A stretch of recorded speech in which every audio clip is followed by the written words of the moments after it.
Welcome, everybody, to the 91 Day Business Spotlight Live. I'm your host, Jonathan Mast, and I've got with me today Casey Keith. Casey and I met through a group that we're both involved in related to some AI software and other things like that. And Casey's just been an invaluable asset, and I appreciate, Casey, you taking the time to join us today. Tell us a little bit about yourself and share with us. You've got a lot of interesting irons in the fire, so to speak. Tell us a little bit about yourself and your businesses and anything you want to share with our audience. Great. Well, thank you for having me. I appreciate it. A little bit about me. By trade, my background was a network security engineer throughout Silicon Valley. I started originally in North Carolina at IBM. When I retired in 2009, I started some local businesses. I had a small chain of computer shops, a couple photography studios, and I wasn't really happy with the results my website was getting. And so my girlfriend at the time she was from Women of Google, and she eventually went over and worked for Wix. And all I'd ever heard is you can't rank a site on Wix. That was it. But, the girlfriend wanted to do it. So she did it, and I was amazed. She's like, oh, content is king. Content is king. I didn't know what that meant, And so she wrote this article and these did these websites, and it was phenomenal. And so we ended up painting it on the window. We do websites. And anyways, that grew from there. I love it. Yeah, it was great. So we've been doing websites ever since. It's been fun.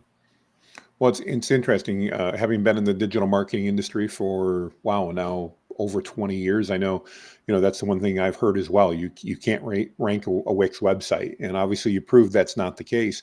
Can you tell us a little bit more about the content marketing? Obviously, that's something that you and I are both interested in through the AI tools that we utilize and things like that, Casey. But can you tell me a little bit more about that from just a content marketing perspective? Why is it in your mind that content marketing works and that the platform is less important than the content that you're putting out?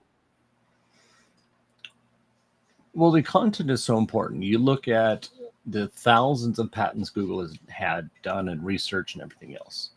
The most primary ones, at least in my case, my industry, all goes back to entities. So I always try to explain this simply.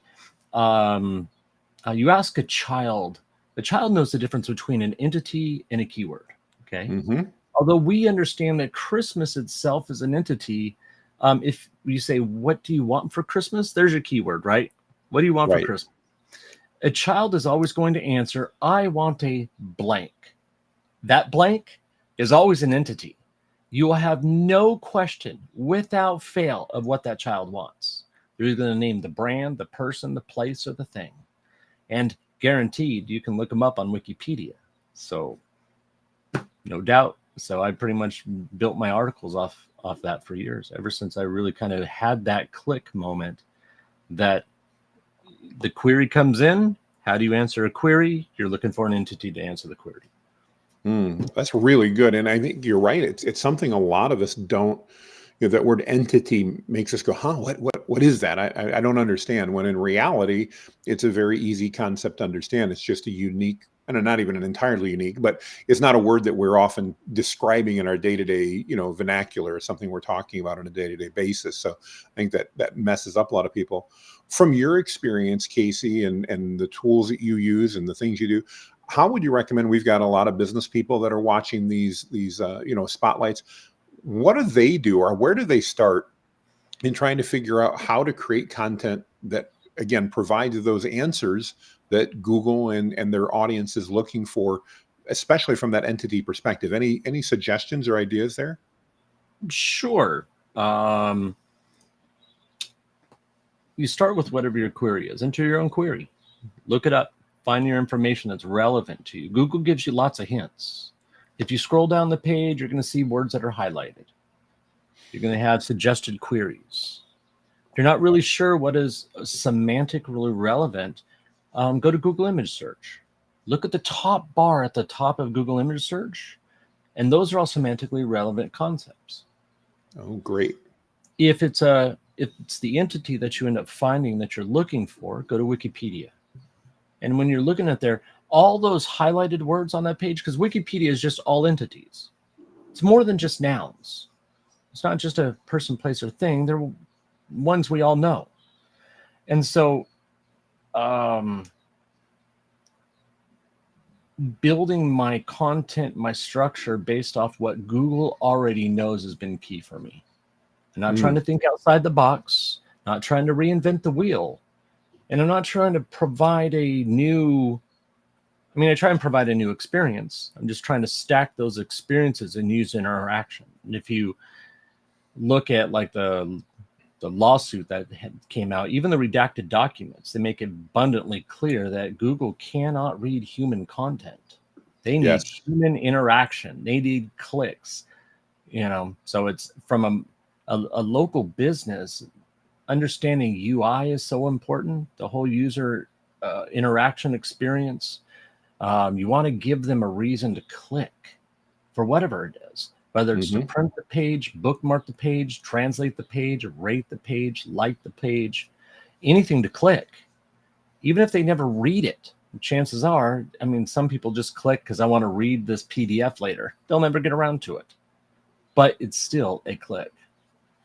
That's really good advice. And I think, one of the things I love that you're talking about, something that I've tried to remind people of as well, is Google's going to give us that information that we need. They're going to tell us, here's what your audience is looking for. Here's what we think are relevant. And again, we can use that data. I think the struggle that a lot of, I know the business owners that I talk to, is they've been so ingrained with, it's got to be the right keyword. It's got to be the right keyword. It's got to be the right keyword. And especially with Google's new search generative experience, at least from what I'm seeing happening, the keywords are becoming less and less relevant.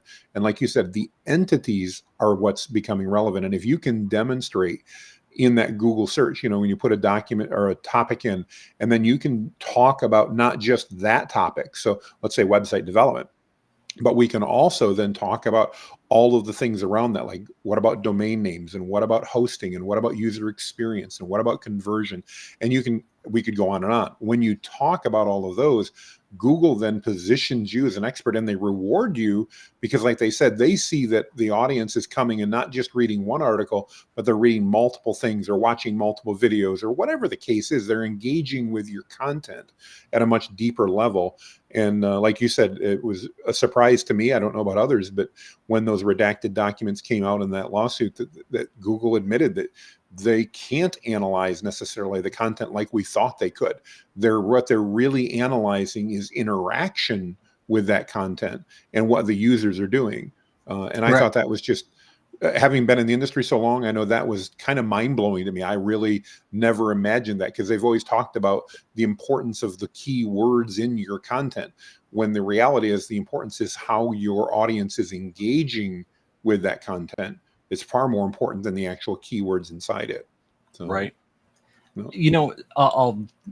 People that are in my private group, one of the things they always talk about is these gold nuggets, because yes, I come from the corporate world, and so I look at content differently than the SEO world. So to me, it's always reading patents. I'm a researcher. I have a PhD, so that's normal business for me. Sure. And so one of the things I came across, and Google told us what they're looking for years ago. Are you ready for this? It's going to blow everyone's mind. So here's the nugget for today, everybody. Look up Google Heart Framework. They tell you exactly what they want, how they rate. It's been around for years. It's just that they call your website or a web page an app. But if you take out the word app and put in website, they tell you exactly what they want without fail. They even give you the metrics, how they measure it, what they're looking for, how they rate it. It's all user experience, 100%. Can they customize a page? Is there a search at the top that they can find relevant content on the site? And then back to clicks. How often do they return? How long are they there? That's why we added dwell time. That's why we added videos back in the days. You see, we're trying to get people to stay on the website longer. Measurements that you can use. If you're looking for heat maps, one of the best free heat map you can use is Microsoft's Clarity.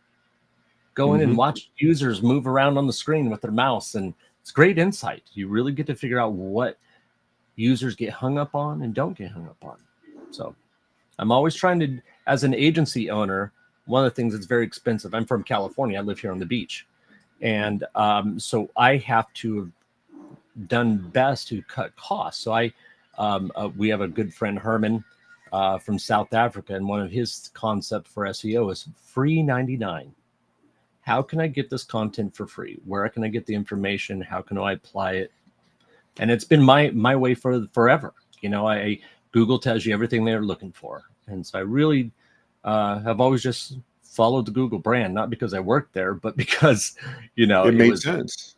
It made sense to me. Yeah. You know, you look at Google's NLP as an example. They tell you what they're looking for. You know, they tell you where your content should be in that fourth tab where categories exist, and simple stuff. Well, as a researcher, you certainly bring a unique perspective to things. One of the things I'm going to do is just share here, while you were talking about the Heart Framework, I pulled that up just for people to see what this is, because I think it is really relevant. And what I notice about the Heart Framework is it has nothing about keywords anywhere. It talks again about happiness, engagement, adoption, retention, and task success. It's all about user experience. And like you mentioned, that was published almost a decade ago, I believe. I don't know exactly when it came out, but it's been out a long time. And I just think it's very interesting that none of those have to do with keywords, which is what we're so often taught are all that matter when we're talking. So, you know, when you go into Google's NLP and you'll see, let me pull it up so I'm getting the right term here. I have MS, so I forget words sometimes. I'm just old, so I forget words all the time. You're good. If you go into Google's NLP and pulling up on right here, under sentiment, you'll notice it doesn't matter what you're talking about. You need to have a positive sentiment. Human beings, see, they've studied human behavior. So they only want people that are happy. It's that dopamine. That's what social media studied.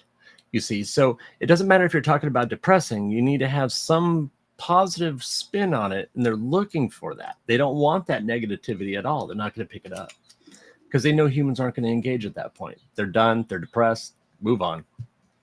That's so interesting. That's something I've never really thought of, but you're absolutely right, and it fits in with their NLP, like you mentioned. So that's really, really keenly interesting. Yeah, happiness. Well, Casey, if people are out here listening and wondering, how do they get more of your knowledge? How do they connect with you? I know you mentioned you're not taking on any new clients, so you're in a unique position there. But are there ways for people to connect with you to be able to be able to just again learn from the things that you're doing? I know that I've learned a lot from all the things that you shared in some of the groups that we're part of. But, is there any way for people to connect with you, or are they better off just to try to find you online? What's your recommendation, Casey? Well, a shameless plug here. I do have mastercoursereviews.com. If you just look up treasure map with my name, Casey, you'll find the website. I go into a lot of things. I already have 20 something videos on there. I have over 20 more left. I cover just about everything I do as an agency to have success. I give my SOPs out, my personal prompt engineering, everything that I've had success with. We have some friends that are in the group that I've worked and trained with and developed that are also a part of it, showing off their specialties, explaining things. I'm not a schema professional. I haven't really had time to, I can write schema, but I'd rather really let people that are professional and that's their main thing to work with speak on those. And so I'm allowing that. But that's what I'm doing, and I'm really enjoying it. I've met some fantastic people. Well, and I want to encourage you, if you're watching this either live or on the replay and you want to connect and learn more, Casey is just a wealth of knowledge, and he's very generous in sharing it. And Casey, I want to thank you for that. You've taught me a lot about some of the different tools that we utilize and ways to think in a different way. One of the things I love is with your focus on research, you bring in an interesting perspective to things, and there's always data behind it. And I really appreciate that, especially as a marketer, because so often there isn't data behind it. It's somebody's opinion and there's zero data behind it when you hear it. So I really do value that from you, and thank you very much. So. Well, you're very welcome. I love to research, and I as a researcher, I need facts. I have to be able to cite other facts. Ooh, can I share one more secret with you? Oh, sure. Please do. Look up Stanford Web Credibility Project. I'm doing that And you're now. going to discover BJ Fogg, an old colleague and professor of mine, who created Google's EEAT. And that is developed from the Stanford Web Credibility Project. And you'll notice there's 10 rules there. And all of those are slowly being applied. I love it. I'm going to definitely look that up and probably create a video about that today, because that is interesting. That's super, super interesting. Very good and information. If you want, I'll send you a direct link for you, especially of the visuals and stuff that explain it. That'd be awesome. Yeah, thank you, Casey. I appreciate that. That would be amazing. Of course. Well, again, thank you for your time. Everyone, thanks for watching. And if you're interested in trying to figure out how you can promote what you're doing, we're doing these for 91 days. We're into week number 4 already. We've got over half of the sessions booked out of the 130 we're going to do, but we would love to hear from you. If you have a business, we'd love to spotlight you for 15 minutes live as well. Casey, thanks so much. So appreciate you and all that you do in the groups we're part of, the knowledge you share. You're truly a treasure. Thank you so much.